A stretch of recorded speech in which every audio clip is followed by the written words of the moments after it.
السلام عليكم ورحمة الله وبركاته. صاحبتي إذا كحيران جنالك صحن صح برودكشن آد بندين سلامي مالين وعنا إذا لا هاي آد بنو فرح سنة أنا صاحبتي إذا وقت لقاته سيدا وحيرانتي جنالك صحن صح برودكشن كريم علينا رنتي بقول كيو بقول يقول لي رجلينا إنسان أنا برامج قروح بدن عن مرة البيدين صوب بندقو كنتي آد بما سنتين داو ضيال سيدا قروح بدن آد وحيرانتين وأنا كيوم عاد علينا إن قصة بشي بركة سنة رمضان tobankii u dambeeyay aan ku jirno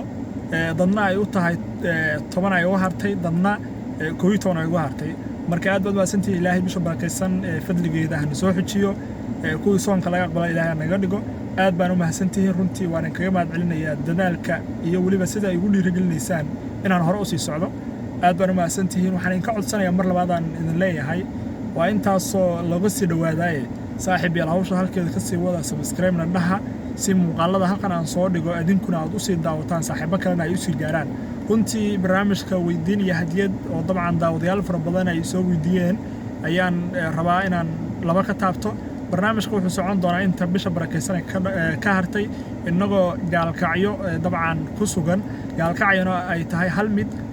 labada dhanna aan ku qaban doono barnaamijka weydiin iyo hadiyad aad baan u mahadsantihiin daawadayaal inkastoo aan jeclaa barnaamijkaas inaan jalabta idiin soo geliyo laakiin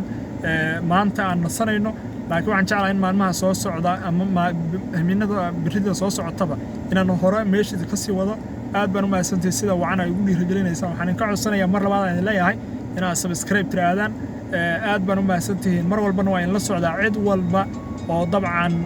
subscribe iyo like iyo wax walba igu dhiirigelisaa waan u mahad celinaya waa mahadsantihiin waa maxamed xidii saxan soo xidin dhahay aad u mahadsantihiin